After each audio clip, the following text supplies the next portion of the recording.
다니엘서 3장 3장 28절부터 30절 말씀 찾으셨으면 우리 함께 합독하시도록 하겠습니다. 느부갓네살이 말하여 이르되 사드락과 메삭과 아벳느고의 하나님을 찬송할지로다.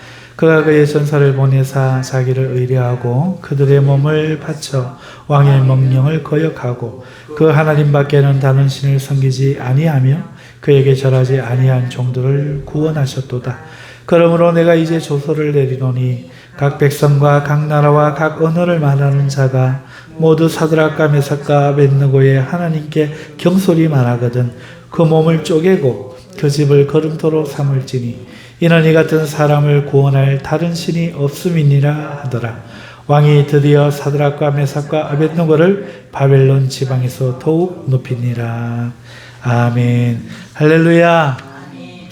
오늘 구정을 앞두고 열려지는 금요기도에 나오신 예수에 미친 여러분 감사합니다. 여러분 참 복 있는 사람들입니다. 오늘 제목은 특별설교 믿음의 기계와 다니엘의 실족이라고 지었는데요.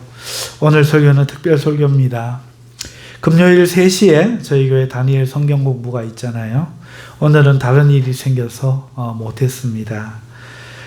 금요기도회에는 믿음이라는 주제로 설교를 하고 있지만 오늘 해야 할 다니엘서 3장도 믿음에 관한 부분이어서 오늘 금요기도회 시간에 말씀을 드리는 것이 좋겠다 싶어서 특별히 들고 섰습니다.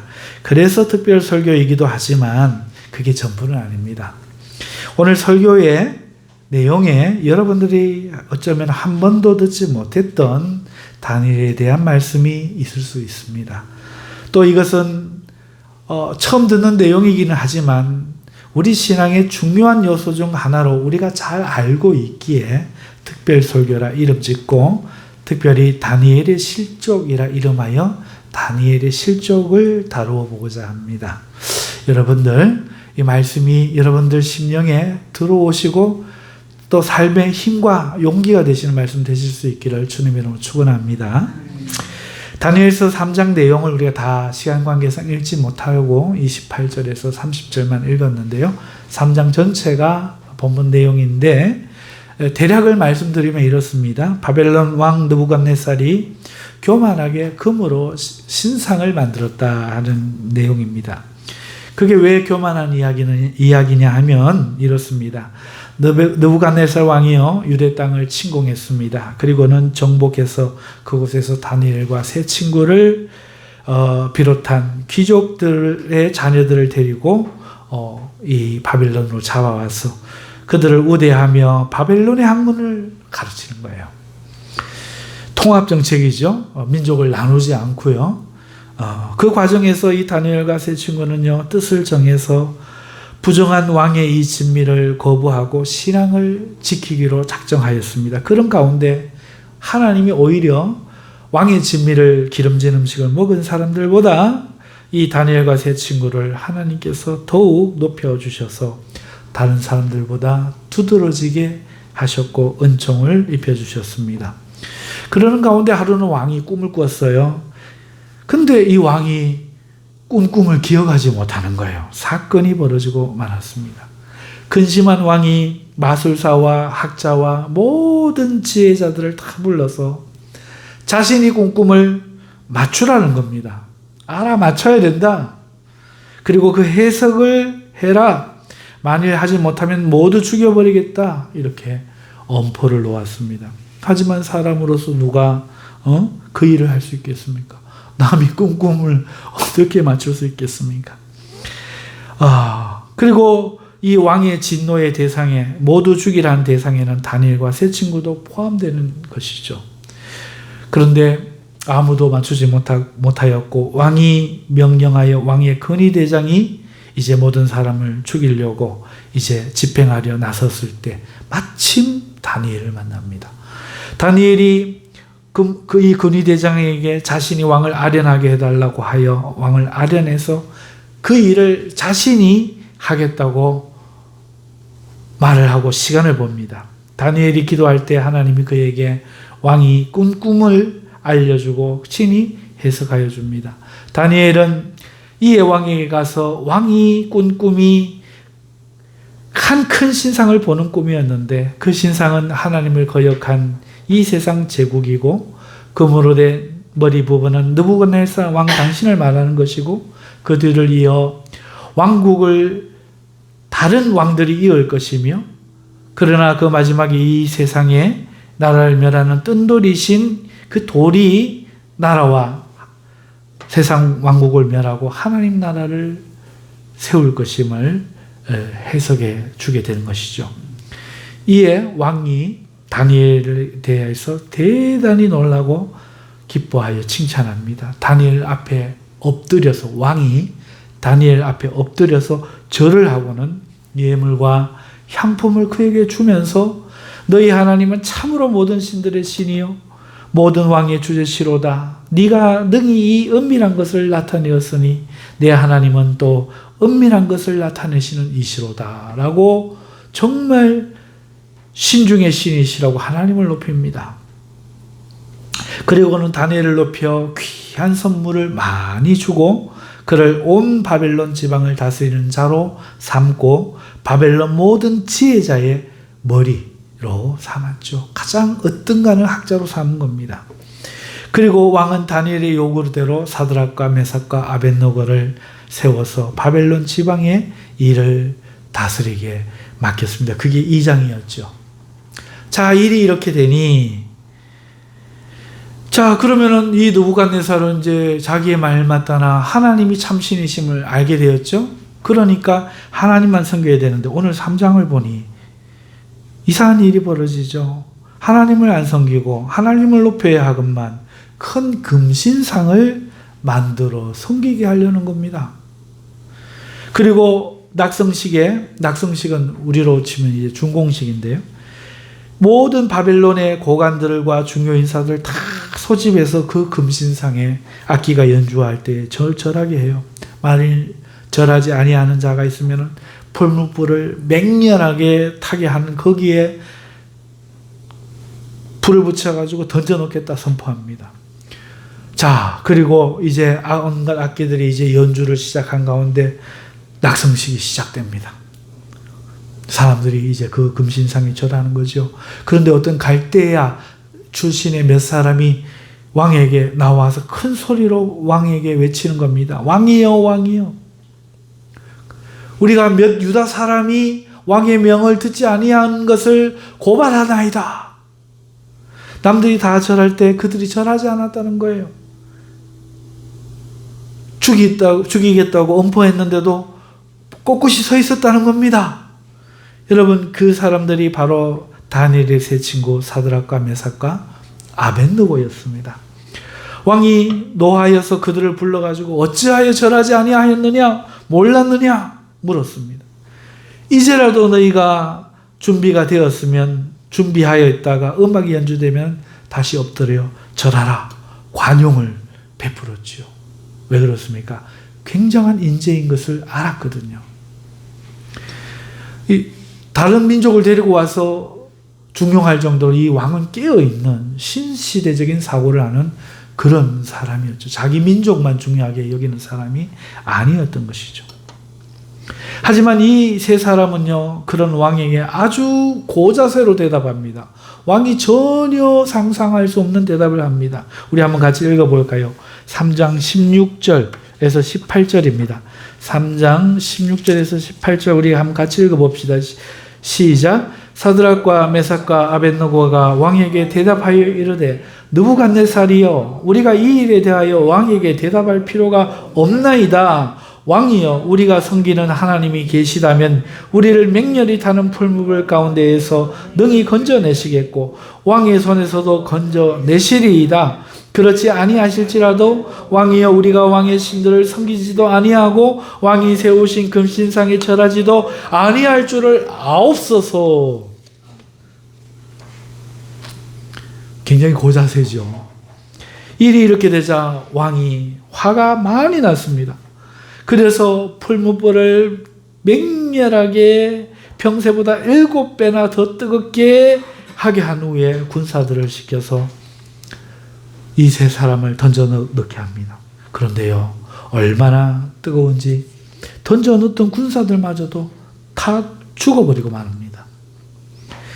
그런데 이 세 사람이 그 풀무불에 떨어졌을 때에, 아니 세상에, 그 풀무불 안을 다 죽지 않고 거닐고 있는 게 아니겠습니까?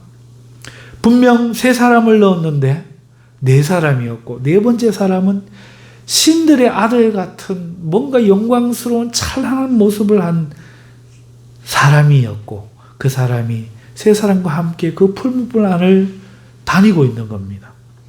이에 깜짝 놀란 왕이 풀무불에 다가가 세 사람에게 말합니다. 우리 이 부분도 다 같이 한번 읽어봅시다. 다니엘서 3장 26절에서 27절요. 26절에서 27절 시작. 느부갓네살이 맹렬히 타는 풀무불 아기 가까이에 가서 불러 이르되, 지극히 높으신 하나님의 종 사드락 메삭 아벳느고야, 나와서 이리로 오라 하매 사드락과 메삭과 아벳느고가 불 가운데서 나온지라. 총독과 지사와 행정관의 왕의 모사들이 모여 이 사람들을 본즉 불이 능히 그들을 몸을 해하지 못하였고, 머리털도 걸리지 아니하였고, 곧 빛도 변하지 아니하였고, 불탄 냄새도 없었더라. 할렐루야. 이야, 세상에, 왕에게 그렇게 허리를 꼿꼿이 왕에게 택도 없는 소리 하지 말라는 듯이 마라에서 불무불에 던져진 이 세 사람, 자기를 던진 군사들이 떨어지기도 전에 다 죽었건만 이 세 사람은 불탄 냄새도 안 나는, 불 그릇내 하나 나지 않고 이렇게 멀쩡하게 나오게 된 것이죠. 그래서 이 느부갓네살 왕이 이 세 사람의 하나님을 찬송하고 영광을 돌리고 이 사람들을 고관대적으로 세웠다 하는 이야기가 오늘 본문의 3장의 내용이고, 우리가 28절에서 30절까지 읽었죠. 자, 이 이야기가 말해주는 교훈이 무엇입니까? 교훈부터 이 말씀을 드리자면, 이 말씀이 주는 권면은 이겁니다. 세상이 하나님 외에 다른 신을 섬기도록 우리 신자를 위협하고 굴복시키려 할 때, 여러분, 굴복하지 않아야 한다는 겁니다. 하나님을 믿는 사람은 오직 하나님 외에는 절대로 절하면 안 됩니다. 할렐루야. 이것이 교훈이죠. 다니엘 세 친구의 모습을 보십시오. 왕이 죽음을 경고하는데 그들의 이 신앙의 자세가 어떻습니까? 왕이에요, 우리가 이 일에 대해 왕에게 대답할 필요가 없나이다. 이거 말해 뭐 합니까? 이렇게 하는 거죠. 즉, 하나님을 섬기는 일에는요, 일일이 당신과 이야기할 필요가 없다. 아무리 세상 권력이라도 하나님 섬기는 일에는 간섭할 자격이 없고, 따라서 이 일에 우리가 대답해 줄 아무런 필요성을 못 느낀다. 너는 이 일에서는 권한받기다. 선을 그어버린 거죠. 이것이 믿는 자의 태도인 것입니다. 이 첫 번째 믿음의 기계, 다니엘 세 친구의 믿음의 기계의 첫 번째 태도죠. 둘째는요, 우리가 섬기는 하나님이 계시다면은 우리를 맹렬히 타는 불못불과 왕의 손에서 능히 건져내실 것이라 말합니다. 즉, 어떤 상황에서도 구원하신 하나님을 믿는 겁니다. 여러분, 신자는요, 이 믿음이 두 번째 있어야 돼요. 그 믿음의 기계 속에 이 담대함. 하나님 우리 건져내실 거다. 하나님 외에 다른 거 신겨라. 택도 없는 소리 좀 하지 마라. 그런 거는 타협의 여지가 없다. 이게 우리의 첫 번째 기계여야 되고, 만약에 그렇게 하다가 위험에 처할 때에 하나님 우리를 건져내실 거다. 할렐루야. 이게 믿음이 두 번째 기계죠. 세 번째는요, 만일 그렇게 하지 아니하실지라도 왕이여, 우리가 왕의 신들을 섬기지도 아니하고 왕이 세우신 금신상에 절하지도 아니할 줄을 아옵소서. 네가 알아야 된다는 거죠. 이렇게 통보하는 겁니다. 하나님을 섬기는 일은 죽음과 타협할 수 없는 존귀한 이름을 세상 사람들은 알아라 이거죠. 하나님 섬기는 것은 이렇게 존귀한 건데 죽음으로도 물러서게 할 수 없는 이런 이름이다 하는 이 의지, 이 철학, 이 신조, 이게 그들에게 있었다는, 믿음의 사람들에게 이게 있어야 돼요. 내가 하나님 섬기는데 학교가 무슨 말을 하노? 내가 하나님 섬기는데 직장이 무슨 말을 하노? 하나님 섬기는데 연인이 무슨 말을 하노? 그 검찰에게 무슨 말을 하노? 정부가 무슨 말을 하노? 하나님 섬기는 데는 하나님 나를 보호하지 않으실지라도 나는 그럴 수 없다! 이게 내 의지다! 이런 기계가 있어야 한다는 것이죠. 이걸 세 친구가 보여주고 신자의 믿음 속에 있는 멋진 뽐냄, 이것이 할 줄로 믿습니다. 자, 다니엘의 이 세 친구 이야기를 통해서 우리는 오늘 간단하게 살펴보았습니다. 우리 믿음에 있어야 할 기계가 무엇이고 정신이 무엇인지를 살펴보았죠. 이 정도 돼야 된다는 거죠. 좋은 모델로 보여주는 겁니다. 하지만 여기서 질문을 하나 할게요. 다니엘은 어디 있습니까? 오늘 사건에 다니엘이 등장하지 않아요.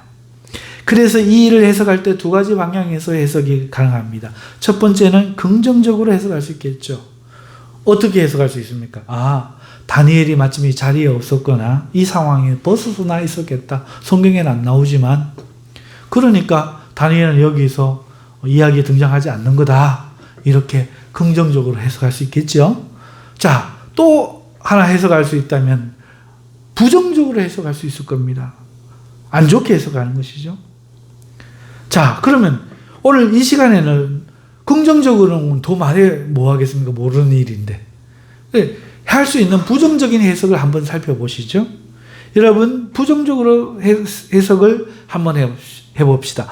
왕의 꿈을 풀이한 이후에 다니엘의 모습을 성경에서 우리가 좀 살펴보는 거죠. 여러분, 왕은요, 다니엘을 아주 칭찬하고 높이고 심지어 절하고 바벨론의 가장 큰 통치자를 삼고 모든 지혜자의 어른으로 삼았다고 말씀드렸지 않습니까? 그야말로 1인지야 만인지상의 대단한 사람이 하루아침에 되어버린 겁니다. 그렇죠. 이럴 때 들어오기 쉬운 게 뭡니까? 교만이죠. 그렇죠?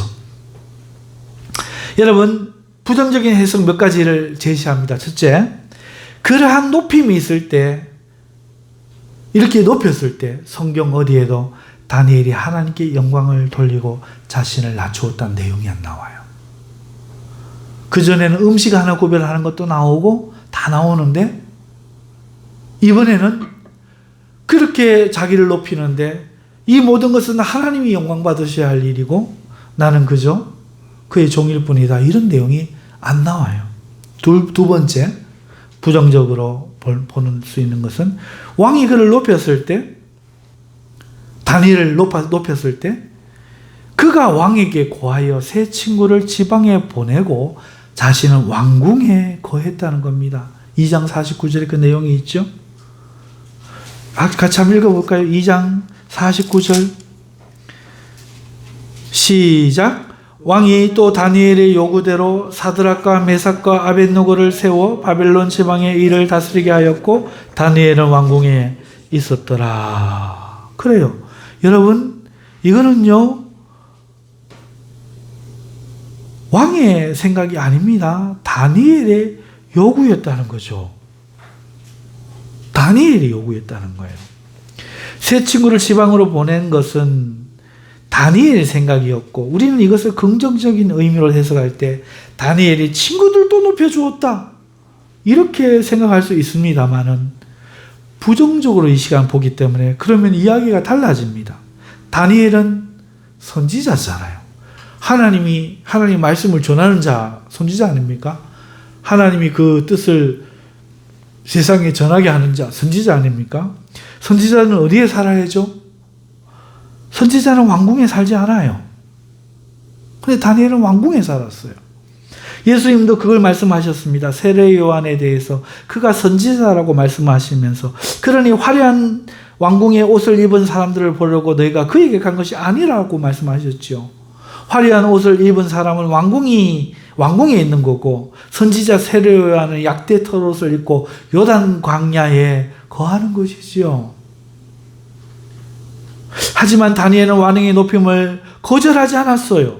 하나님께 영광 돌리지도 않았어요. 계시를 받는 선지자의 역할을 맡았음에도 불구하고 그가 구한 것은 광야가 아니라 왕궁이었죠. 뿐만 아니라 자신과 같이 하나님을 경외하고 하나님의 지혜가 있는 세 사람을 지방으로 보내버립니다. 그게 다니엘이 고해서 이렇게 됐다는 거죠. 셋째, 금신상을 세운다고 왕이 했을 때 다니엘이 나서서 말리지 않았다는 거예요. 한 나라의 최고의 권력자가 왕이 주도하는 이 큰 일을 어떻게 모를 수가 있겠습니까? 이 일이 그를 빼고 진행될 수가 있겠습니까? 그는 가장 높은 고관이고 결정자며 모든 지혜자의 머리이기 때문에 그를 거치지 않고는 일이 될 수가 없어요. 다이렉트로 왕에게 못 갑니다. 그런데 그는 왕을 말리지 않았던 것이죠. 네 번째, 갈대아인들이 고발한 것은 네 사람이 아니라 세 사람이라는 거예요. 다니엘을 뺀 세 사람. 자, 그렇다면 부정적으로 볼 때는 어떤 결론이 납니까?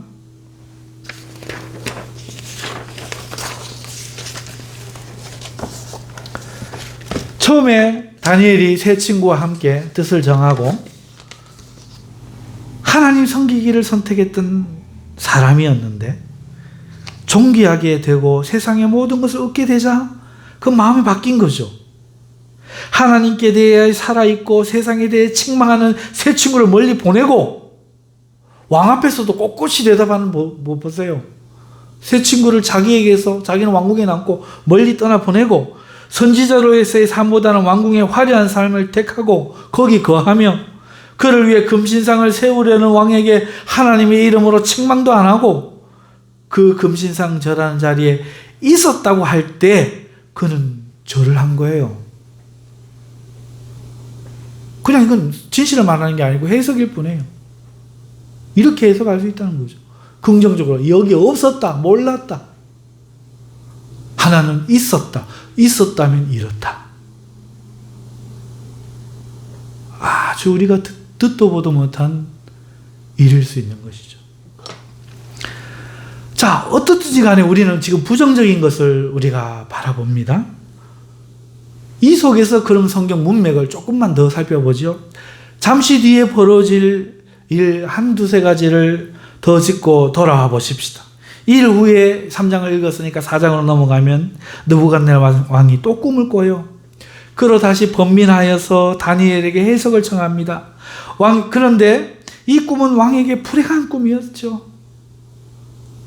다니엘의 해석대로 12달 후에 왕이 왕궁 지붕을 거닐고 있을 때 바벨론을 보면서 자신 때문이라고 자만하고 교만할 때 하늘에서 소리가 나더니 왕이가 네게서 떠났다 할 때에 네가 짐승같이 되리라 할 때에 느부갓네살 왕은 정신이 짐승처럼 되어버리고 소처럼 풀을 뜯어먹고 머리털이 독수리털과 같이 자라고 손톱은 새 발톱같이 되어 들을 배회했습니다.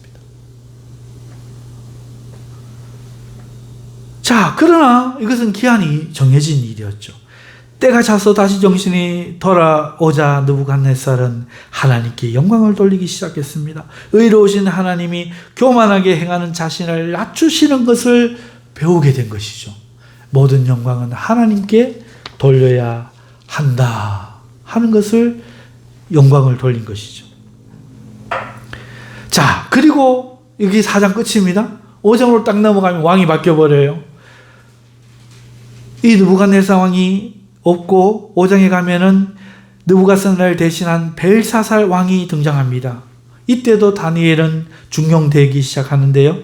다시 벨사살 앞에 손가락이 나타나더니 석회벽에 글자를 막 쓰는 겁니다. 왕이 깜짝 놀라서 이 글자를 해석할 사람을 찾았는데 다니엘 외에는 찾지를 못했습니다. 그리고 다니엘은 해석을 해주었죠. 그러나 칭찬만 할 뿐 느부갓네살처럼 회개하지 않아요. 그리고 벨사살 왕은 그 밤에 살해당하여 죽고 맙니다. 그게 5장 끝이에요. 그냥 뜬금없이. 그리고 6장으로 넘어갑니다. 넘어가면 왕이 또 바뀌어요. 죽었으니까. 다리오라는 사람이 왕이 되죠. 다리오는요, 좋은 사람이었지만요, 이 간신들이 간언해서 이 간악한 간언으로 조소를 내려 왕 외에 어떤 신에게도 기도하지 못하게 하자. 이것은 다니엘을 시기한 다른 총독들이 꾸민 계획이죠. 그렇게 조소를 해가지고 왕병을 받아냈지만 다니엘은 그걸 알고도요 시간에 맞춰 기도하다가 사자굴에 던짐을 받게 됩니다. 여러분 잘 아는 내용이죠. 그러나 하나님의 보호받음으로 다시 한번 왕에 의해 높임을 받게 되는 놀라운 사건이 등장하죠. 자, 여기까지 하고 다시 돌아옵시다. 여러분, 우리는 부정적인 견해로 이어서 지금 이야기를 하고 있으면서 뒤에 갔다 왔죠. 자, 다니엘이 잠시나마 교만했는데 느부갓네살의 이 교만을 치시는 하나님을 본 거예요. 만인지상이죠. 아무것도 아니구나. 그러나 회개할 때 다시 돌이키시는 하나님도 느부갓네살을 통해서 본 거예요. 잘못했다고 끝나는 게 아니고 회개하면 되는구나. 그러나 회개하지 않는 벨사살이 죽임을 당하는 것을 보는 거죠. 그리고 다리오 왕이 되자 다니엘은요, 오직 하나님만을 섬기는 자세로 또 돌아가 있는 거죠. 내가 한번 교만하였고 한번 실수했으나 회개하는 것이 중요하구나. 그리고는 돌아와서 오직 하나님만을 섬기고 세상을 두려워하지 않고 죽음을 두려워하지 않고 사자를 두려워하지 않고 권력과 부귀에 연연하지 않기로 작정하였음을 우리가 볼 수 있는 거죠. 이렇다면 다니엘 세 친구는 믿음의 기계를 보여주는 이야기고, 다니엘의 이야기는 다니엘이 기계를 보여줘야 될 다니엘이, 은총을 입었던 다니엘이 때로는 기계를 보이는데 실패하고 실족하였을 때라도 하나님을 보고 배우며 교만하지 않고 회개하고 돌아오면 하나님께서 다시 구원하심을 배운 이야기로 결론이 나는 겁니다. 그런 사람에게 하나님 인류의 역사의 비밀을 가르쳐 주시는 것이죠. 여러분, 다니엘의 세 친구와 다니엘의 실족을 결론 내자면 긍정적으로 봤을 때는 다니엘에 대해서는 할 말이 없어요. 하지만 부정적인 견해가 혹여라도 맞는 해석이 될 수 있다면 우리는 이런 교훈을 얻을 수 있습니다. 우리 신자의 믿음은요, 하나님을 섬기는 일에는요, 누구의 말도 들을 필요가 없다는 거예요. 이게 우리의 원칙이 돼야 돼요. 누구의 말도, 세상에 그 어떤 것도, 부모 자식도, 처자식도, 친구도, 왕도 하나님을 내가 섬기겠다, 예배하겠다 하는 거에는 감히 이래라 저래라 할 수 없고, 나는 그딴 일로는 이야기할 게 없다. 이것이 우리 믿음의 첫 번째 기계가 되어야 멋질 줄 믿습니다. 이런 주님을 사랑하는 여러분 되시기를 주님으로 축원합니다. 두 번째는요, 그렇기 때문에 그 일로 당하는 환난이 있을 수 있는데 우리는 믿음을 가져야 돼요. 하나님이 반드시 구원해내실 것이라는 믿음 말이죠. 이 믿음이 여러분들에게 있어야 돼요. 아멘. 그리고요, 세 번째로는요, 만일 그렇게 아니하실지라도 여러분, 하나님만 섬기는 일은 당연한 것이고요, 이것이 여러분들의 의지가 되어야 돼요. 그리 아니하실지라도, 죽음을 당할지라도, 순교할지라도 내가 하나님 외에 누구를 섬기겠느냐? 어찌하여 내가 이걸 버리겠느냐? 내가 진로를 포기하고 내 목숨이 끝나고 내가 가난하고 내가 풀무불에 떨어지고 사자굴에 떨어질지라도 이거는 안 된다. 이러한 굳센 의지가 우리의 마음속에, 우리의 믿음 속에 기계로 있어야 된다는 것이죠. 할렐루야. 자, 그런데 믿는 자는요, 잠시 다니엘처럼 아주 위대한 사람일지라도 실족할 위험이 있다는 거예요. 늘 이러면 좋겠지만, 새 친구처럼 성공하면 좋겠지만, 여러분, 실족할 수가 있는 겁니다. 가난할 때, 힘들 때는 하나님을 붙잡고 일어설 수 있는데, 부해지고 편해지고 찬사받고 영광받으면 사람이 교만해질 수가 있는 거죠. 그때는 하나님이 덜 절박하고 자기가 뭔가 좀 잘해서 이렇게 된 것 같고 그럴 수가 있다는 거죠. 그러면 실족할 수 있다는 거예요. 교만을 주의하신 여러분 되시기를 바랍니다. 배고플 때와 배불 때 마음이 달라지지 않기를 바랍니다. 하지만 실족을 할더라도 여러분 뭘 기억해야 됩니까? 돌아오라는 것이죠. 돌아와야 됩니다. 오늘 우리가 이사야서의 새벽기도의 말씀에서도 보았습니다. 돌아와야 됩니다. 하나님께. 돌아오라고 쳤더니 이 이스라엘 백성이 뭐라고 합니까? 내일 죽을 목숨 그래 안 돌아간다. 먹고 마시고 즐기자. 이런단 말입니다. 하나님이 내가 죽기까지 내가 용서하지 않겠다. 네가 그렇게 마음먹은 거 용서하지 않겠다. 사랑하는 성도 여러분, 우리가 실족할 때가 있죠. 돌아와야 하는 겁니다. 하나님 앞에 회개하고 돌아오면 하나님이 받아주실 것을 배워야 되는 것이죠. 오늘 우리는 본의 아니게 실족하면 회개하고 돌아와 하나님을 경외하는 사람이 되어야 한다. 이 말씀을 이 교훈 속에서 우리가 얻어야 할 줄 믿습니다. 그러므로 오늘 말씀의 제목에서 드린 것처럼 오늘 특별 설교 뭐가 특별하냐? 오늘 이 말씀이 믿음에 관련되어서 정말 우리에게 위로가 되고 축복이 되는 그런 말씀이 될 수 있다는 것이죠. 그것은 이런 믿음의 기계를 가지시면 여러분 모두가 하나님과 사람 앞에 존귀한 자가 될 거라는 겁니다. 또 은총을 받은 사람이 때로 실족할 수 있다는 것이죠. 그걸 주의하는 것입니다. 그러면 넘어지지 않을 것입니다. 만일 넘어졌다면 그때는 회개하고 돌아와 다시 한번 베드로처럼 죽으면 죽으리라. 나는 거꾸로라도 죽으리라. 주님을 사랑할 수 있는 여러분들 되실 수 있기를 주님으로 축원합니다. 자, 우리 기도하십시다. 우리 주여 외치고 우리 통성으로 우리의 믿음을 돌아보면서 우리 함께 기도하도록 하겠습니다.